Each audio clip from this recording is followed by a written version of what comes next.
23. Por tanto, nadie os juzgue en comida o en bebida o en cuanto a días de fiesta, luna nueva o días de reposo, todo lo cual es sombra de lo que ha de venir, pero el cuerpo es de Cristo. Nadie os prive de vuestro premio, afectando humildad y culto a los ángeles, entremetiéndose en lo que no ha visto, vanamente hinchado por su propia mente carnal, y no haciéndose de la cabeza, en virtud de quien todo el cuerpo, nutriéndose y uniéndose por las coyunturas y ligamentos, crece con el crecimiento que da Dios.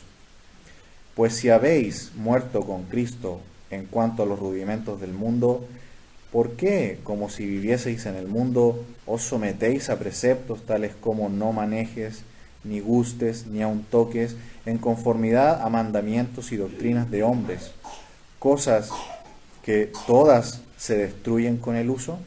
Tales cosas tienen a la verdad cierta reputación de sabiduría, en culto voluntario, en humildad y en duro trato del cuerpo, pero no tienen valor alguno contra los apetitos de la carne. Veremos que no se puede agregar nada a la persona y obra de Cristo. Ya habíamos visto anteriormente en los versos 8 al 15 que el Señor Jesús es todo lo que necesita el creyente. No hay nada más que necesitemos. Y Pablo aquí va a continuar su argumento diciendo ahora que no solamente Jesús es lo único que necesitamos para una vida espiritual abundante, para una vida espiritual gozosa, sino que él también va a decir, no se puede agregar nada a la obra y a la persona de Cristo. Estos falsos maestros que estaban en Colosas y que amenazaban con destruir e infectar con estas falsas doctrinas todo el resto de la iglesia, estaban tratando de enseñar un sistema de astrología. Ellos decían, cuando habla de los rudimentos del mundo, que son las estrellas, los astros que están en los cielos, los que determinan los destinos nuestros en la tierra, los que determinan las decisiones que nosotros debemos tomar aquí en la tierra. Es decir, ellos agregaban a la fe en Cristo algo totalmente pagano. Para nosotros en el día de hoy sería totalmente imposible aceptar semejante cosa. Aparte de la Biblia, aparte de la voluntad clara de Dios enseñada a nosotros en la Biblia, que hay otros elementos, como creer en el movimiento de las estrellas y de los astros del cielo para tomar nuestras decisiones. Pablo va a decir, no se puede agregar nada. También él habla de las fiestas, incluso del culto a los ángeles. Habla también de prácticas ascéticas, como vimos recién en el verso 23, que algunos maltrataban su cuerpo. Todas estas falsedades, Pablo las enfrenta acá y él dice, no se puede agregar nada a la persona y obra de Cristo. Vamos al versículo 16, por favor. Dice, por tanto, nadie os juzgue en comida o en bebida o en cuanto a días de fiesta, luna nueva o días de reposo. Por tanto, esa pequeña cláusula nos indica que él va a dar a continuación una conclusión práctica de lo que acaba de hablar. En los versículos anteriores, él dijo que solo necesitamos a Cristo, nada más que a Cristo. Y ahora va a decir, por tanto, todas las cosas que estos falsos maestros tratan de imponerle a los cristianos como complemento de su fe. Pablo dice, todo eso es falso. Todo lo que viene a continuación es falso y no lo deben aceptar. Un falso maestro siempre va a tratar de imponerle a los hermanos de las iglesias cosas que no son bíblicas, cosas que no están en la Biblia. Como por ejemplo, dice aquí, asuntos de comida o bebida. Claramente estaban apuntando hacia asuntos de la ley del Antiguo Testamento. Usted recuerda que en el Antiguo Testamento habían leyes de alimentos limpios, de alimentos inmundos. Estamos justo aquí en el tiempo del cambio para la iglesia. El Señor Jesús vino y dijo, yo no vine a abrogar la ley, vine a cumplir la ley. Pero ahora que el Señor Jesucristo ha cumplido toda la ley, nosotros que ni siquiera somos judíos, nosotros que somos gentiles, todos los asuntos de ley ceremonial ritual no se aplican a la vida de la iglesia. Pero estos falsos maestros decían, tenemos que guardar exactamente tal como lo dice la ley. Tenemos que comer solamente los alimentos que la ley hebrea establece como limpios. Pablo dice, todo eso ya no aplica para la iglesia. Nadie te puede juzgar por asuntos de alimento o de bebida. Todo alimento debemos tomarlo con acción de gracias. Con acción de gracias. Nadie os juzgue. Estos falsos maestros tenían la capacidad de decirle a las personas, tú eres poco espiritual si comes esto que yo te digo que no comas. ¿Se fijan? Eso hace un falso maestro. Manipula la vida espiritual de las personas y le dice, yo te impongo esta regla mía y si no la cumples, eres poco espiritual. Nosotros debemos tener, por supuesto, el suficiente conocimiento bíblico para tener el discernimiento de que nos están tratando de manera no bíblica. La vida cristiana es por sobre todas las cosas una vida de libertad. De libertad. Y cualquier cosa que sea pecaminosa, como hijos de Dios, nosotros vamos a saber discernirla por la palabra de Dios. Pero nadie puede venir a decirnos que un alimento nos va a hacer menos espiritual. De hecho, el mismo Señor dice, todo lo que entra por la boca, ¿dónde termina? El mismo Señor lo dijo. En la letrina, dice. Esa es una cita que usted puede leer en Mateo 15, 17 y también en Marcos 7, 19. El Señor dice, no es lo que entra por la boca lo que contamina al hombre, es lo que sale de la boca. Así que toda la ley ritual, ceremonial del sistema levítico, el Señor Jesucristo, al morir en la cruz y resucitar de los muertos, ha dado por cumplida. Nosotros como hijos de Dios en la iglesia no tenemos que observar esos elementos rituales. Sigue diciendo allí, días de fiesta. Tampoco. Los paganos se habían especializado en un calendario muy exacto de fiestas que tenían que observar. Pablo dice, no permitan que un falso maestro venga a tratar de esclavizarles con fiestas. Sabemos que en el mundo hay muchas fiestas, ¿no? Fechas especiales. Incluso cosas que tienen que ver con el cristianismo. Pero cuando investigamos cómo se establecieron esas fechas, nos damos cuenta que no tienen nada que ver con cómo pasaron las cosas. Y nosotros muchas veces somos sorprendidos cumpliendo fechas y fiestas que no tienen nada que ver con lo que la Biblia nos enseña. Y nosotros debemos con plena libertad observar si eso es realmente sano o no, si es bíblico o no lo que estamos haciendo. Lo importante es que nadie debe venir a imponernos eso a nosotros y decirnos que si no lo hacemos, somos poco espirituales o estamos cometiendo un pecado. Pablo dice, no, la vida cristiana es libertad, luna nueva o días de reposo. ¿Recuerdan que el Señor Jesús en Juan capítulo 5 sanó a un paralítico? ¿En qué día lo sanó? En el día de reposo, en el sábado. Y lo criticaron por eso, porque le dijeron, tú estás quebrantando el sábado, porque estás trabajando. Y Jesús, ¿qué les dice? Yo soy el Señor del sábado. Este hombre lleva 38 años postrado. ¿Y quieren que lo sane mañana? Las fiestas, va a decir a continuación, solamente fueron, ¿qué cosa? Una sombra. Mire versículo 17. Todo lo cual, es decir, todo lo que se dijo anterior, asuntos de ley, que están en la ley, él dice son sombra de lo que ha de venir, pero el cuerpo es de Cristo. Para entenderlo mejor, vamos a Hebreos capítulo 8, verso 5. Viene hablando también de asuntos de la ley, y mira lo que dice, los cuales sirven a lo que es figura y sombra de las cosas celestiales, como se le advirtió a Moisés cuando iba a erigir el tabernáculo, diciéndole, mira, haz todas las cosas conforme al modelo que se te ha mostrado en el monte. También, capítulo 10 de Hebreos, ahí al ladito, mire el verso 1, Hebreos 10, 1. Porque la ley, teniendo, ¿qué cosa? La sombra de los bienes venideros, no la imagen misma de las cosas, nunca puede, por los mismos sacrificios que se ofrecen continuamente cada año, hacer perfectos a los que se acercan. Así que la ley, ¿qué era? Era una sombra. Pero ¿cuál es la realidad? El cuerpo que proyecta esa sombra. Y Pablo dice aquí, ¿qué es lo real? El cuerpo. ¿Y quién es el cuerpo? Cristo, dice. Todo lo que fue el Antiguo Testamento, las fiestas, los sacrificios de animales, el derramamiento de sangre, las ofrendas de paz, las ofrendas por el pecado, todo eso era una sombra de lo que iba a venir. Y si ahora tenemos al cuerpo, ya no tenemos la sombra, ahora ya tenemos al cuerpo, la imagen, la realidad, ¿tenemos que volver a la sombra? Como dice aquí el comentario, por ejemplo, del pastor Wiersbe, él dice, es como si Pablo les estuviera diciendo, salieron del mundo ya, de la oscuridad, ahora están en la luz, que es Cristo. Como dice Juan 8:12, ¿no? Yo soy la luz.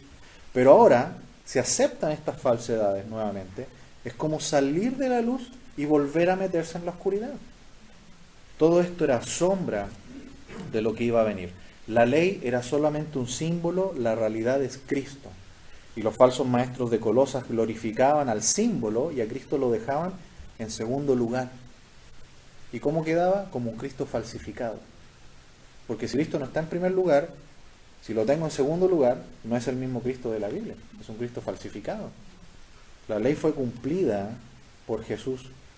Él mismo lo dijo, ¿no? Yo no la vine a abrogar, sino a cumplirla. Por lo tanto, ¿la ley nos puede salvar? Tampoco. La ley no es un instrumento de salvación. La ley es un instrumento para mostrar nuestro pecado. Vamos por favor a Romanos capítulo 3, verso 19. Pero sabemos que todo lo que la ley dice, lo dice a los que están bajo la ley, para que toda boca se cierre y todo el mundo quede bajo el juicio de Dios. 20. Ya que por las obras de la ley, ningún ser humano será justificado delante de él, porque por medio de la ley, ¿es qué cosa? El conocimiento del pecado. ¿Cuál es el propósito de la ley entonces? ¿Salvar? No. El propósito de la ley nunca ha sido salvar, sino mostrarnos que somos pecadores. Y de una manera muy interesante. La ley es como un foco de luz. Imagínense un foco muy potente de luz que alumbra a Dios. Lo alumbra y lo vemos. ¿Y cómo es Dios? Es santo, ¿cierto? Es perfecto, es sin mancha, sin pecado. Por eso que la ley dice, no matarás, no harás esto, no harás esto. Que son puras normas, estándares de lo más alto de Dios. No codiciarás, no robarás. Y después ese mismo foco de luz nos alumbra a nosotros. ¿Y cómo estamos? Pecaminosos, incapacitados de cumplir perfectamente la ley de Dios. ¿Cuántas veces hemos violado los mandamientos? Probablemente muchas veces. Y nos damos cuenta que para un ser humano como nosotros, pecador, nos es imposible cumplir la ley. Por lo tanto, ¿qué hace la ley? La ley nos muestra cuán santo es Dios y cuán pecadores somos nosotros. Y al ver el contraste de nuestra maldad y de la santidad de Dios, ¿qué debiera hacer el ser humano? ¿Correr hacia dónde? Hacia Cristo, hacia la gracia, porque Él es el Salvador. Él vino a morir por nosotros, cumplió perfectamente la ley y luego muere inocente en la cruz del Calvario en forma sustitutoria por nosotros. La ley le impuso a Cristo, siendo Él santo y perfecto, le impuso a Él la pena que impone la ley por los pecadores, siendo Él inocente. Es decir, Él sufrió una muerte por nosotros. Y por eso que ahora nosotros podemos ser salvos. Mire conmigo también Gálatas, capítulo 3. Gálatas, versículo 19.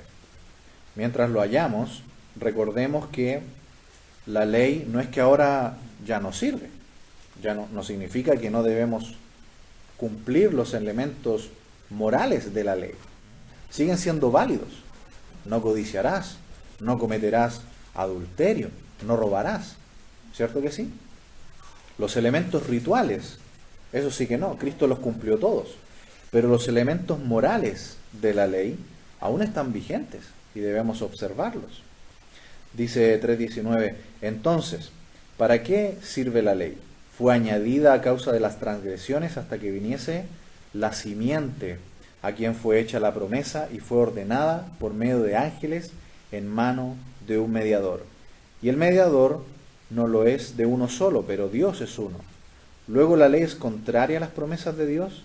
En ninguna manera, porque si la ley dada pudiera vivificar, la justicia fuera verdaderamente por la ley. Paréntesis. ¿Notaron lo que dice? ¿La ley puede dar vida a un pecador? No. La ley no puede dar vida porque nadie la puede cumplir. Por lo tanto, nuevamente, la ley no sirve para salvar, la ley sirve para mostrar cuán pecadores somos, de que a cada rato la estamos violando. Por eso dice, si fuera por eso, la justicia fuera por la ley. Versículo 22, mas la Escritura lo encerró todo bajo pecado, para que la promesa que es por la fe en Jesucristo fuese dada a los creyentes. Pero antes que viniese la fe, estábamos confinados bajo la ley, encerrados para que aquella fe que iba a ser revelada. De manera que la ley ha sido nuestro ayo para llevarnos a Cristo, a fin de que fuésemos justificados por la fe.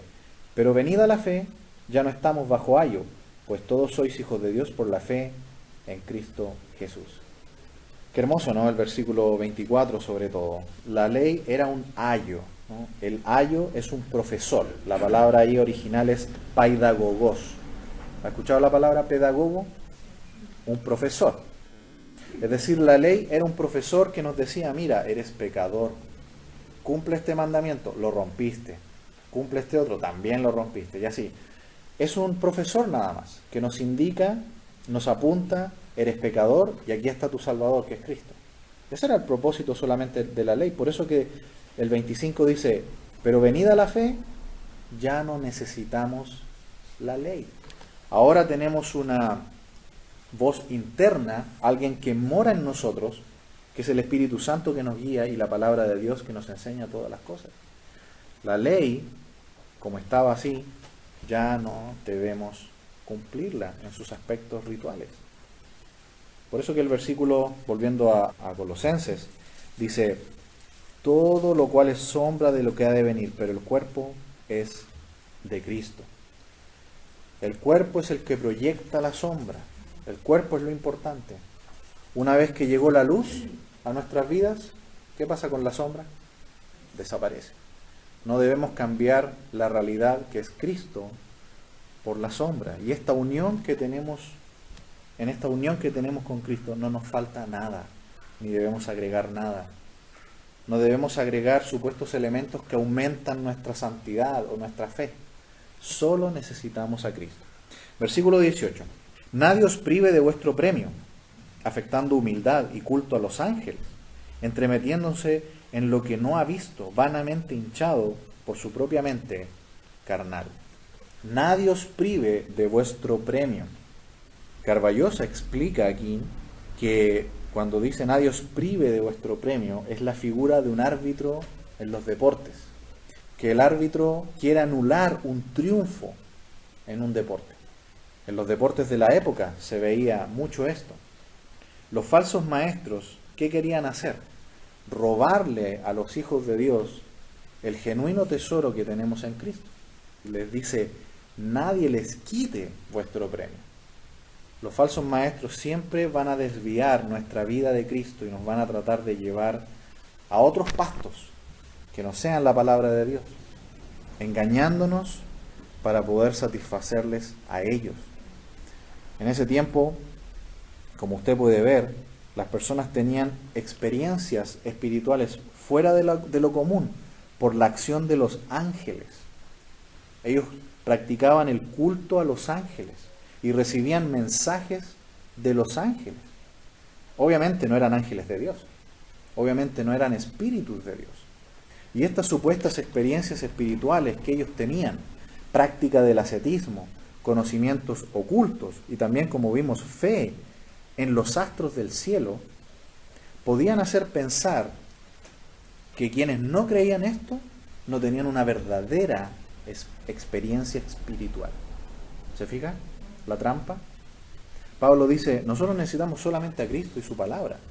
Pero estos falsos maestros decían, no, hay otras cosas también. hay revelaciones nuevas, hay comunicación con espíritus maestros, con ángeles, hay prácticas ascéticas, fe en las estrellas.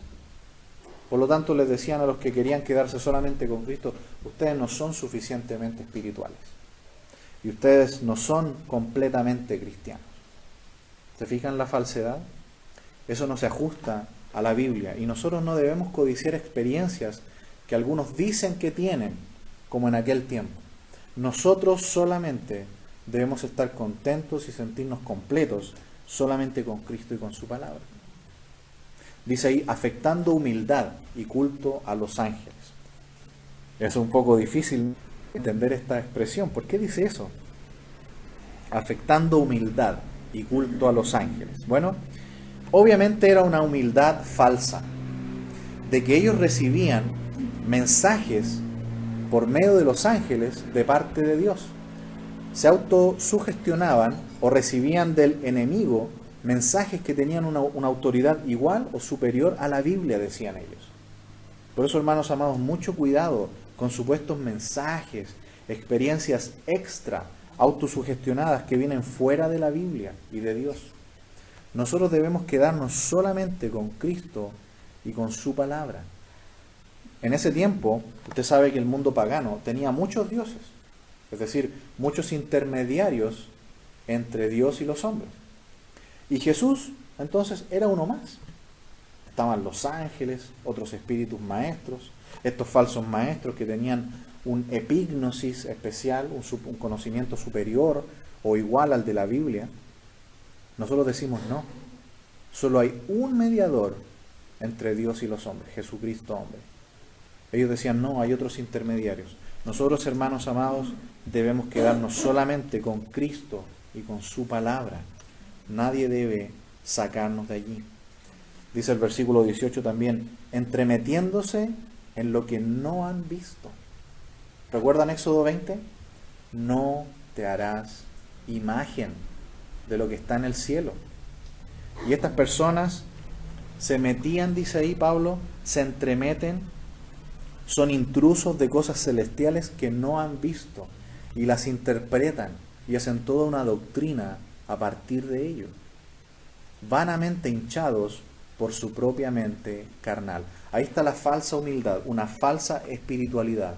Pablo dice, es solamente carnalidad y pecado. Es muy triste ver cómo muchas veces en la actualidad, en ambientes cristianos, la gente parece no estar satisfecha solamente con Cristo y su palabra y quieren algo más. Quieren diversión extra, quieren otros tipos de cosas.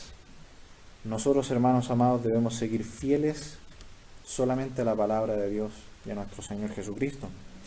Versículo 19. Y no haciéndose de la cabeza en virtud de quién. Todo el cuerpo, nutriéndose y uniéndose por las coyunturas y ligamentos, crece con el crecimiento que da Dios. Qué maravilloso, ¿no? Ahí está lo único que necesitamos. Cristo, su palabra, dice que tenemos que estar unidos a la cabeza, que es Cristo, porque la cabeza, que es Cristo, es la que le da vida a los miembros de la iglesia. Es Cristo, su cabeza, la que nos da a nosotros la capacidad de funcionar, de vivir. Pero estos falsos decían, hay otras fuentes también de alimento. Yo conozco otras experiencias que ustedes pueden tener, otros sentimientos que ustedes pueden llegar a tener, aparte de la palabra pura de Dios y de Cristo. Hay otras cosas más, cultos muy emotivos, donde claramente se alejan de Cristo y más se centran en el hombre y sus experiencias que en lo que Cristo les puede dar. Muy parecido a la psicología secular actual, ¿no? Que dice, los problemas se solucionan del hombre a partir del hombre. ¿No dice eso la psicología? Los problemas del hombre se solucionan a partir del hombre. ¿Qué dice la Biblia? Los problemas del ser humano se arreglan a partir de Dios hacia el hombre. Así que el enemigo, ¿qué es lo que quiere hacer siempre? Quitar a Dios de en medio, poner al hombre en medio y así alejarlo de Dios. Nosotros debemos estar unidos a Cristo y a su iglesia. Dice que en la comunión de la iglesia nos vamos nutriendo, nos vamos uniendo por las coyunturas y los ligamentos, y ese crecimiento lo da Dios. Es la voluntad de Dios que estemos reunidos en esta mañana. Muchas veces podríamos decir que en la actualidad, con toda la tecnología que hay, podríamos todos convertirnos en creyentes islas. Yo me quedo en mi casa y vía online veo algo el día domingo. No necesito unirme a una congregación local, no necesito comprometerme en una congregación local. Yo pienso que sería un pensamiento lógico para la época actual. Pero ¿cuál es la voluntad de Dios? La voluntad de Dios es que formemos una iglesia local, que seamos fieles a Cristo en ella, que sirvamos en ella, que nos nutramos, nos unamos, entretejidos en amor. ¿Recuerdan esa expresión? Por las coyunturas y ligamentos, y Dios va a dar el crecimiento espiritual. Esa es la forma en que Dios obra en estos tiempos, por la iglesia local. Y debemos revisar cómo está nuestro compromiso con el Señor en esta área. Versículo 20. Pues si habéis muerto con Cristo, en cuanto a los rudimentos del mundo, ¿por qué, como si vivieseis en el mundo, os sometéis a preceptos tales como no manejes, ni gustes, ni aun toques? Inicia el versículo 20 diciendo, pues si habéis muerto ya con Cristo. ¿Qué es lo que establece Pablo del inicio para con los creyentes? Él establece ya desde el inicio que la obra del Señor Jesús está completa en nuestras vidas. No había nada más que agregar. Por eso a continuación dice, en cuanto a los rudimentos del mundo. ¿Recuerdan que esa expresión, los rudimentos del mundo, se refiere a la influencia de la fe en la astrología? En aquel tiempo, ¿cuál era la fe que se tenía? ¿Qué era lo que normaba la vida de las personas? Lo que normaba las decisiones de las personas en la tierra. El movimiento de los astros. Era una época donde la astrología era el Dios. Ese tipo de cosas no deben tener ningún lugar en la vida de un verdadero creyente. Porque por medio del movimiento de los astros, de la astrología, de los signos del zodíaco, dice que las personas determinaban cómo conducirse, qué cosas probar, qué cosas tocar. Lo dice el versículo 21. Es decir, era una vida de no libertad. Era una vida normada por el mundo, por los rudimentos del mundo, por la astrología. Pablo dice, eso es retroceder. Están en el mundo, pero no son del mundo, dijo el Señor Jesucristo. No deben someterse a preceptos de los hombres. Versículo 22. En conformidad a mandamientos y doctrinas de ¿quiénes? De hombres, no de Dios. Y nosotros, para poder discernir estas cosas y darnos cuenta de cuándo nos están imponiendo una doctrina de hombre, el punto de vista de un hombre, tenemos que conocer la palabra de Dios para darnos cuenta de estas cosas. De otro modo, fácilmente nos van a someter a cosas que no son de Dios y que son del hombre. Reglas impuestas por el hombre. Reglas impuestas desde la antigüedad, desde la ley, por ejemplo. Cosas que nosotros ya no debemos guardar, porque en Cristo tenemos plena libertad para una vida cristiana donde nos movemos ahora por principios bíblicos, que es diferente. Al final del verso 22 dice, cosas que todas se destruyen con el uso, como lo dijo el Señor, ¿no? Recuerdan el pasaje que ya citamos en Mateo 15, 17. No es lo que entra por la boca, es lo que sale. Es realmente lo que hay en el corazón. En aquel tiempo, el ascetismo le imponía a las personas qué alimentos podían comer. Y les decían que estos eran medios para alcanzar una espiritualidad superior. De otro modo, no eras espiritual. ¿Se imagina? Dijéramos hoy día, hermanos, si ustedes comen estos alimentos, están en pecado. Y si comen estos, ya no son espirituales. Y si usted come este, ya no va a poder seguir sirviendo aquí en la iglesia. Eso estaban haciendo, imponiéndole a las personas un nivel espiritual de acuerdo a doctrinas de hombres. Versículo 23. Tales cosas tienen a la verdad cierta reputación de sabiduría, en culto voluntario, en humildad y en duro trato con el cuerpo, pero no tienen valor alguno contra los apetitos de la carne. Dice el versículo al inicio, tales cosas a la verdad tienen cierta reputación. Es decir, los falsos maestros les estaban diciendo a los hermanos que quienes guardan estas cosas religiosas podían ser superiores a los demás, mejor cristiano que otro. Desarrollaban entonces un orgullo personal, son los favoritos de Dios. Y qué horrible falsedad. En la iglesia de Cristo somos todos hermanos iguales delante de Dios, con la misma responsabilidad de obedecer y de amar al Señor todos los días.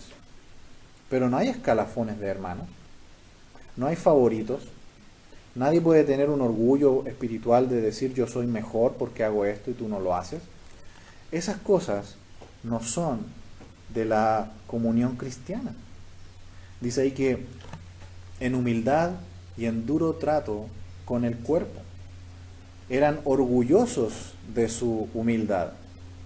Dice la Cueva en su comentario, tenían una soberbia refinada. Es decir, ocultando, decían que era humildad, pero en el fondo era una soberbia refinada. Y después dice que trataban duramente el cuerpo, practicaban el ascetismo. Usted quizás lo ha visto en algunos ambientes. Personas que para luchar contra sus deseos carnales golpean su cuerpo o maltratan su cuerpo. Eso se llama ascetismo.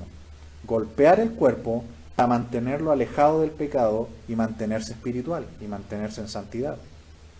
Es una práctica totalmente pagana, ajena al cristianismo. Lo que la Biblia enseña es que debemos andar en el Espíritu. ¿Y qué es andar en el Espíritu? Alimentar el Espíritu. ¿Cuál es el alimento del Espíritu? La palabra de Dios y la oración, la comunión de los hermanos, la iglesia local. Eso va a alimentar el Espíritu. No tenemos que practicar ayunos ascéticos, maltratar nuestro cuerpo para ser más espirituales que otros. Eso es una totalmente falsa espiritualidad. Nosotros, para estar en comunión con los hermanos y con Cristo, simplemente debemos ser fieles a Él en la oración, en la confesión de nuestro pecado y en estudiar cada día la palabra de Dios. Pero ellos no. Ellos no querían hacer esto. Dice que no tiene valor alguno contra los apetitos de la carne. Hermanos amados, ninguna norma externa nos va a ayudar contra los apetitos de la carne. Porque ¿dónde están los apetitos de la carne? ¿Afuera de nosotros o dentro de nosotros? Están dentro. Por lo tanto, la obra la tiene que hacer Dios dentro de nosotros. Ellos decían, no, todas estas cosas externas tú tienes que guardar para protegerte del pecado.